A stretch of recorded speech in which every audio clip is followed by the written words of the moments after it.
ilaaf ilaameen kotta ta'a dubbadhaa yoo jedhan dubbii naggaadee waliin qoricha nagadattee hirree garra walloltee miti dubbii gumaallee yoo taate hin finna.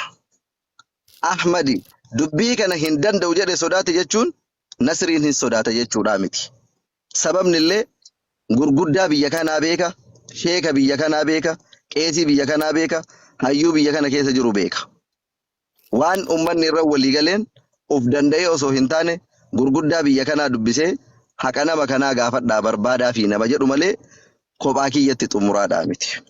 Si galee amma sii deebee walumaa galatti dubbii xiqqishuu dhageeffadhu mannaatiin dubbii xiqqishuu qoricha walitti lallaaqanii waliin nagadatanii irra wal lolanii miti.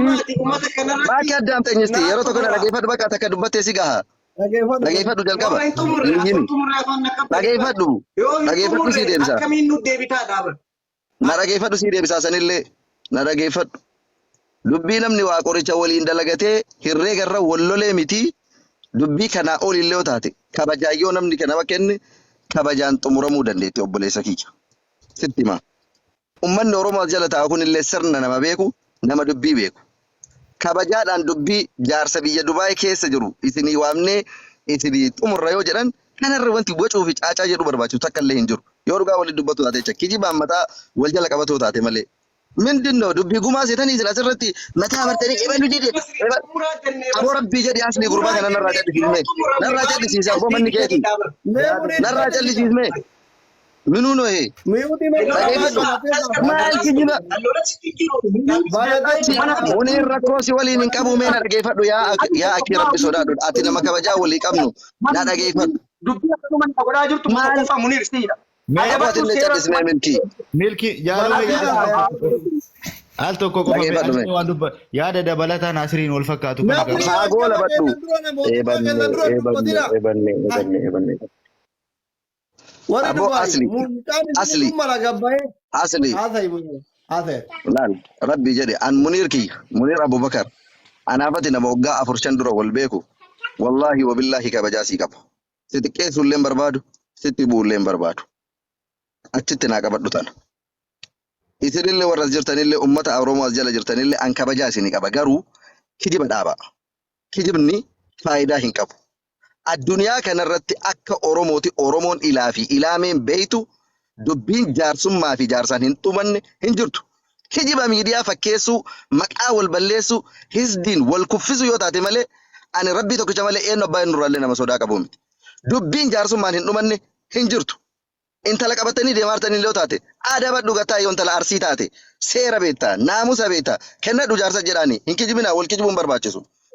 Qaba intala fuutanii deemartanii illee dhaabadhu gad jedhaanii nu ilmaan arsiiti nama kabajaa qabu ilmaan Oromooti. Jaarsummaa dhaltuuf dhiirti wal loltee miti gumaa osoo taate hin fidna. Maal wal kijiban?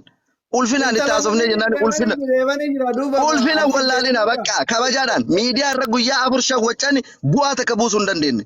Dubbiin ammoo hin dhumata lafarratti. Kijibuun barbaachisu. Mucci wanti tunillee intala dubartiidha dubartiifan kabajaa qaba. Kanarra dabartee osiin funnette garuu dhaabaddoodhaan gad dhaaba. Gurbaan nu keessa jiru ka Dubaay keessa dalagatoo taate isaaf suuqii isaallee walirra cufuu dandeenya. Kabajaan barbaachisu as biratti. Dhaabatee nu kennateen xumurraaf kennatu baatu ammooyyuu dide jennee Oromootti himna. Sii galee maali sii kadhatan hawwiillee taanaa wanti isii sujuudan hin jiru. Wanti kadhatan hin jiru. Kennadhoodhaan hin kennatti. Bisi ka barbaaddu maallaqeesiiti malee wanti bira barbaaddi. Maali shururuu naga Oromoo? Maali kijiba mindinno hamaan baltaanoo su'a eenyuun caalteeti. Isiillee nama har'a kuma shan silaala jechuun ji'a tokko asirraa teettee iyyaa oolte nama 10,000tu silaalaa miti. Wal kijibuun barbaachisu. Milkiin wallaahi billaahi milkiin haga feetu osoo jabaatu miti. Waa'ee milkii kana dubbadhu mee ati. Habibi milkiin haga feete yoo jabaatte suuqii miti fooqa irraa yoo qabaate warra Dubaay biran taru Oromoo biran taru. An kana siin jedha asli. Wal sobuun barbaachisu.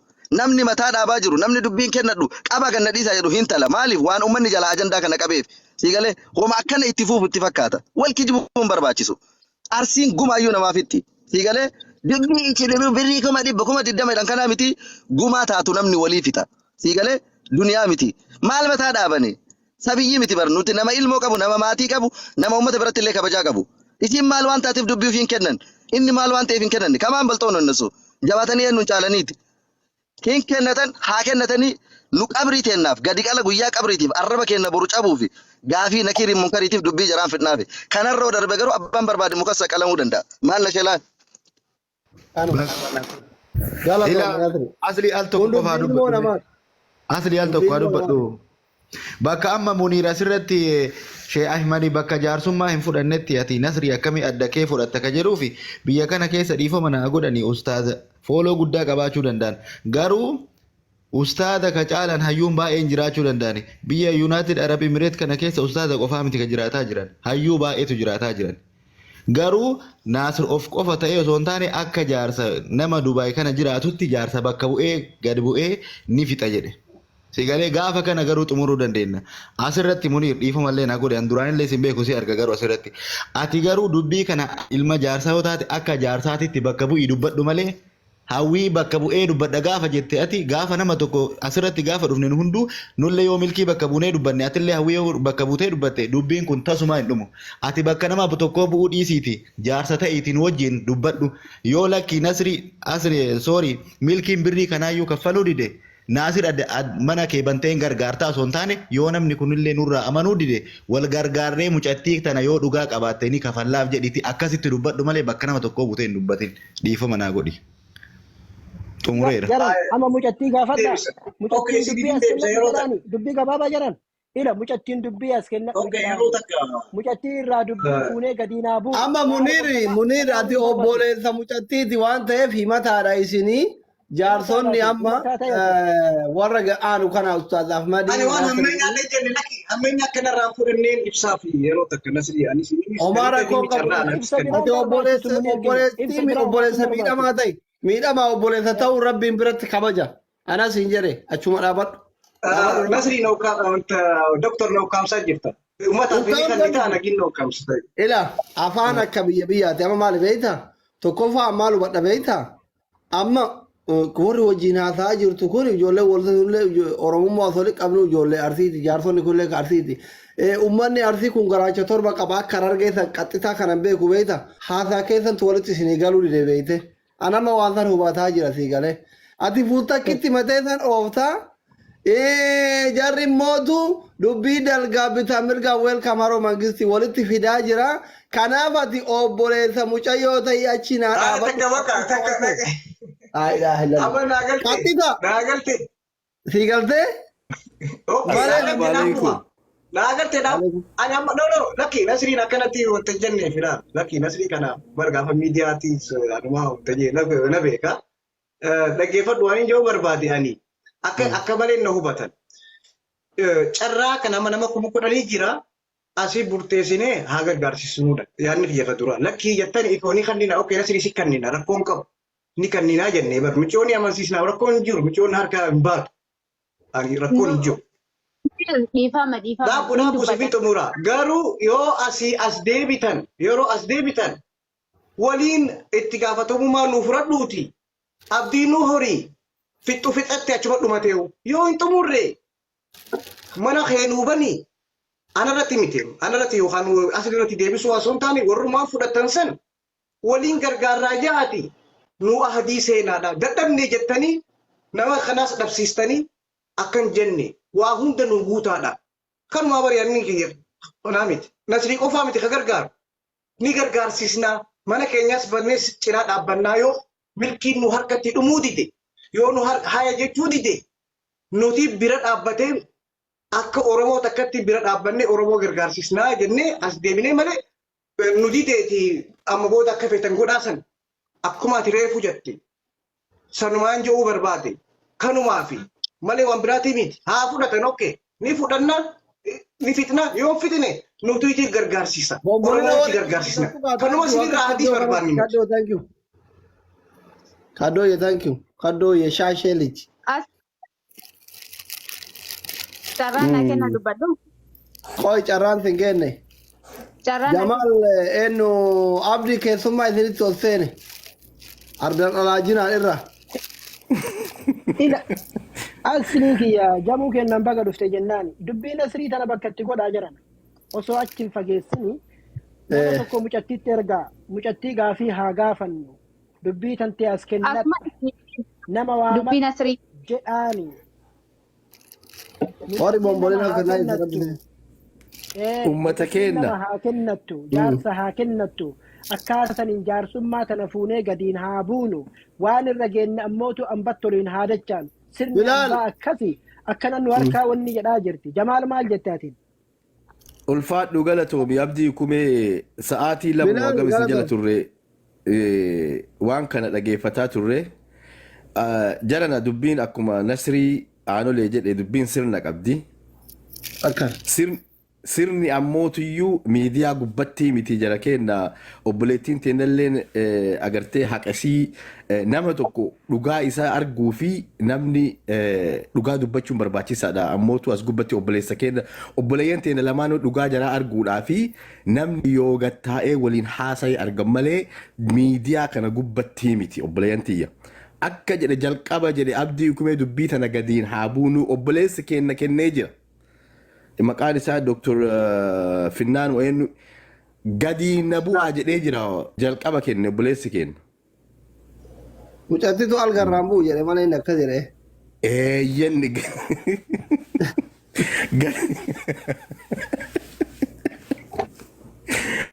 gadi na bu'aa jedhe obboleessa kiyya dubbiin sirna yoo dubbanne sirni akkanan dubbatamu sirna dubbii nama lamaa yoo laalan sirna yoo dubbatanii dhiifamallee naa godhaatii dubattiin jilban guuttuu jedhan waan mammaaka Oromoo jedhe waan kana waan Jamaal Godii jedhee miti akka maleetti nu fudhatinaati eega sirna laaltan sirna kana sirnatti godhaati laala akkuma Nasrii Aanolee jedhe haa dadhabanii warri Dubaayillee haa dadhabu maanguddoon akka abdii hukumee faatillee haa dadhabdu sirna kana eega sirna itti goona jettan sirna kana gadi bu'aatii gadi buusaati laala as gubbatti sa'aatii meeqa westii gootan as Nasrii aslii sa'a meeqa westi gootan ay gubbatti waan kana laaluudhaaf ammoo osoo wal dhageettanii gadi buutanii sirna kana laaltanii sirna qaba abbaa qaba akkati dubbatamu qaba akkanumaan as gubbatti akkuma argine dubbachuu miti namni akkuma Nasrii Aanolee jedhe kagumaallee walirraa fixullee kanuma ka agartee dubbii tana obboleeyyan teennaa fixullee kanuma ka biriitii nama birii addan barbaadan kanniinuma jechuu obboleettiin teennallee wanni isiin nu didduuf takkan jirtu obboleettii teennallee Muniirii Faatiitti dhiyaatee abdii kumeetti dhiyaate namni itti dhiyaatan obboleettii dhugaa kan kee sii baasuu as jirra namni dhugaa tan tee sii baasuu as jiru waan namni jedhu naman didu. Agartee dhugaa isaa isii baasuu as taa'u jirtan namni martinuyyuu obboleessa keennallee akkasuma dhugaa isaa baasuu laal dhugaan nama tokko bira jirtu dhugaan bakka lama jirtu beeki. Akkanuma akka namni obboleettii dhugaan bakka takka qofa jirti. Nama lama biran jirtu dhugaan. Abu Yahyaa galchimee aslii. So kanaafi warri Dubaayilleen obboleettiin tiyya wanni isiin jettan ijoollee Dubaayitiin kennadhu jette meebi itti mufachuu dandeetti ijoollee Dubaayitti. Akka hawaasa. Garuu ammoo wayita akka jettu kana maanguddoota nama agartee haqaaf dhaabatu jira as keessa Dubaay keessa warra gumaa fixu jira. Yookaan namoota miidiyaa gubbaa beekamtii qaban osoo hin taane warra waan ati jettee fi kayoo waa galan girrigirrii jala waan dubbachuu fedhu karaa nagaatiin dubbanne sababaa mucaa kana yeroo hunda waggaa dheeraaf Nasrii biratti erguu waan takka hamtuun dubbanne gizee xiqqoo na aarsee afaan itti butu malee wallaahi kun nama dheengaddallee har'allee beeka waan takka waan badaa hin jenne Nasrii ima fida ebaluu fida maaliif mucaa kana yeroo hunda Nasrii biratti argitaa nama ammallee biyya san keessaa hin qabne jennee yaannuuf tilmaamnu toophiteenii keessa warra jiran keessaa tokko ija jaamsuu hin barbaanne beektaa maqaa badaa irra kaayuu hin barbaanne kanaaf qusataa ture anuuyyuu jechuudha.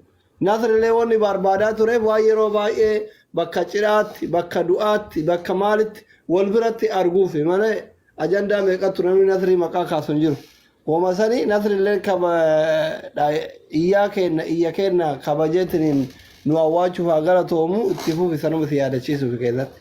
Galatoominas aslii si dhageeffataa ture waan ati haasoo itti mara isaa galgala irraallee akka ati dhiibbaa mucaadhaanillee akkana jedhee akka wayitannii haasa'illee waa'ee risiit irraa wayitannii haasa'e bara jaluma kana jirra. Dhageeffataa tumaan turre waan kana guutuu garuu ammoo laali dubbii heetoo dubbatanii fi dubbiin sirni dubbatan adda obboleeyyan tiyya. dubbii jaarsi yoo harkaa qabaate namni birii itti seenee laaquu hin danda'u dubbiin jaarsa harka jechuun jaarsa harka jirti hin beeku yoo dubbii tana asiin dura jaarsa kennitanii jaarsi harkaa qabaate itti seenanii booressuu hin danda'u namni birii badee itti seeneetiin. Kanallee akkasi beekaa adda baafadha. Yoo asiin dura obboleessi keenya kun risiitii isinii fida jedheetiin sirnaan isin biraa deeme sirna kanaan ammoo waan san guuteetiin dhufuu qaba. Bakka san yoo akka ta'e eenyutu waa itti jedhuu danda'a. Jaarsatu waa jedhaan malee namni badhe maa utaalee obboleessa keenyaallee obboleettii keenyaallee waa jedhuu hin danda'u. Kan akkasittillee dubbii tana sirna itti godhaati akka Nasriin jedheetti abuyaayyaallee dhufanii jiran namni gurguddaan waan kana gadi buusaa lafarratti akkasitti dubbadhaa isiniin jedha yoo balleesse na offolchaa kanuu jedhaan galatooma. أيه السلام عليكم السلام عليكم ورحمة الله وبركاته. عليكم السلام ورحمة الله وبركاته. أنا أصلي من أعزب تجاوز عبد ربي لك ترى وعليكم السلام ورحمة الله وبركاته. قالتوا مسين جتشاس ماني وقا سبوني تيما أسمع جالت النتما إيجي نور تترتي إيجي تنافين قافتم تقافة كوتا كانت نور حدود إيه مال الأستاذ. النت تيسون تينو تيسون تينو نور تترتي كانت جار سما كنافي أبدي لنا أنا قاتي أبدي نو كامس أبدي كنا ولد لهنا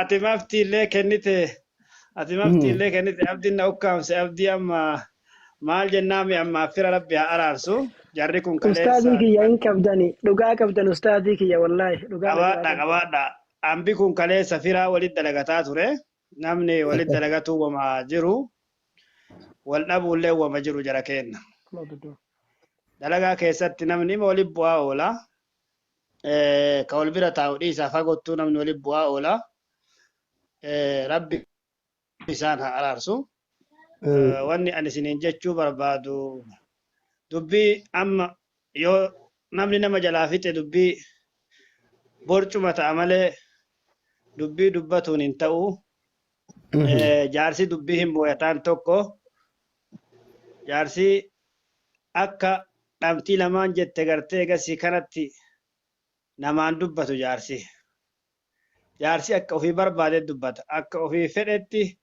akhiraa ofii laallataa qabrii ofii laallataa namaa dubbata malee hawwiin akkana naamuri jette yookaan immoo ifnaan akkana naamuri jedhe namni gartee egasii immoo namaa dubbatu hin jiru jaarsi dhugaa rabbiitiif taa'aa jirta guyyaa sadeeti wanni seenuu dinneef illee safara kanoonni dhufuu dinnee as laalaatumaan biraa deemnuu fi haa fixanii jenneetuma laalaa turre jechuu adha immoo garaa nu nyaatte dubbii yoo guyyaa haganaa kana guyattiin ture amma gaafa wala boottu sani qalamni isii akka biraati hadha gurraachattee daalachattee nama fakkaattu jechuudha. Jiru Itoophiyaati. Kuni galaana ta'e nama nyaata guyattiin tun dhugaa nama biraa qabaattee horiin isii gartee egasii immoo garuu namni lafatti hin booyu galaana ta'e nama nyaata jechuudha.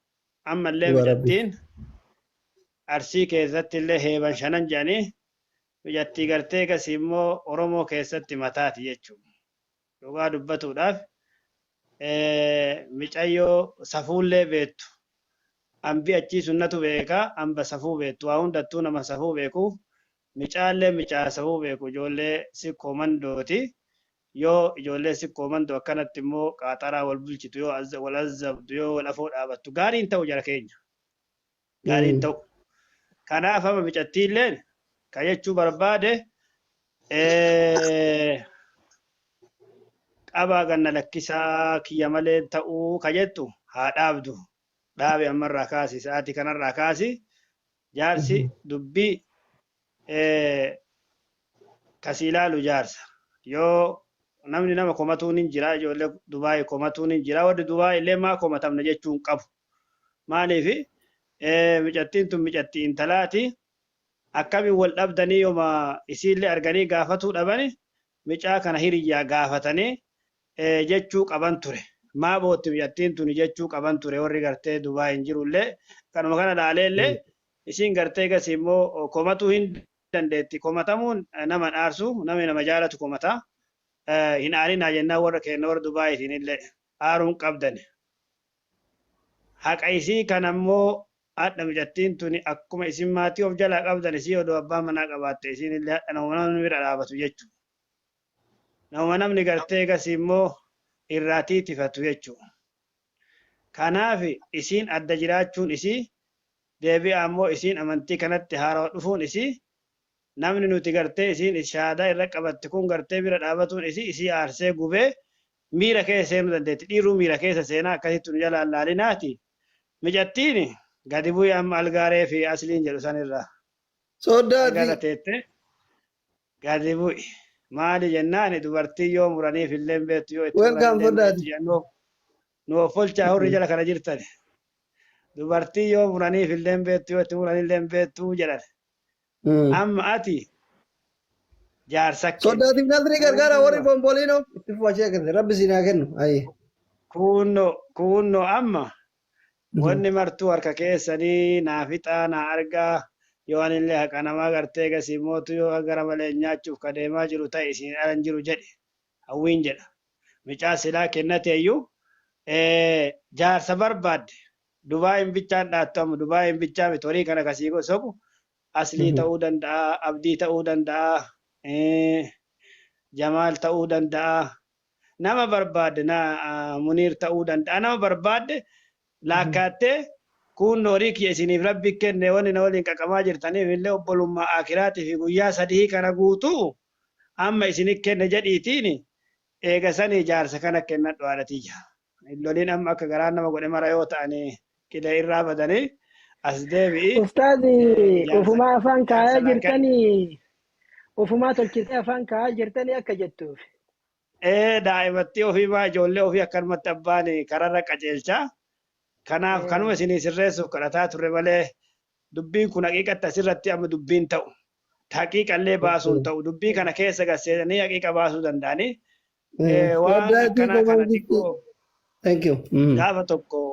gaafa tokko maammayyuu na hin beekanii nasriifaa hin beekanii dubbii wayii na himata waan maloonii kana.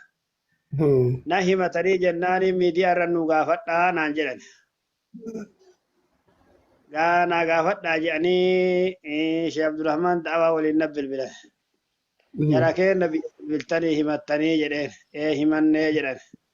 Warra himattanii himannee jedhan. Amma horrarra ani maal isin yaa godhuu barbaaddarree ree kunoo kun muluunuu hin dadhabe akkam isin yaa godhuu barbaaddanii jennaani miidiyaa irratti gartee dubbii kana nu halaaltanii barbaannaa naan jedhan. La akkasitti amma akki gootani tikkeetti Sheekh Abdurrahmaaniin irraa muraatiin nasriin ofii dhiifama naa godhu dubbii san namni akkas godhedhaa nama ammayyuu ne wazila jiraateen jiraata. Dhaqi gugurdaa Dubaayin jiru walitti qabi kunno horii wayittu akkanatti ganda keessan kanan na badee kunno horii kiyya irraa naa fuudhaa jedhi horii kee soqadhu jedhee jettanii ree naan jedhe. Amma bilbilaan namni yoo walitti dallanaa afaaniin dhugu dheebuu baya dhaqi jedheen akkasuma Sheekh Abdurrahmaaniif fudhatee dingatuma nasriifaa hin aaran jedhanii gaafsani itti gadi bu'an.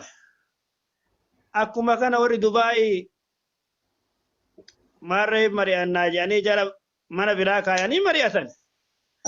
Warri Dubaayii gugurdaa mara jira beekaa jira. Nasriin amma mijattiin tun gaafa dhiyoo Nasrii wallahi malee nama biraan amanu ka jettu dhaga'ee jira dhugaa dubbatuudhaaf gaaf tokko. Dhufuudhi nasriin gaafatan immoo. Nasriin nama achi keessaa qabnu keessaa nama beennu keessaa ka isaan tarullee hin jira akka gartee nama tokkootitti wallahi ka abdatan rabbi hin abdanna jechuudha.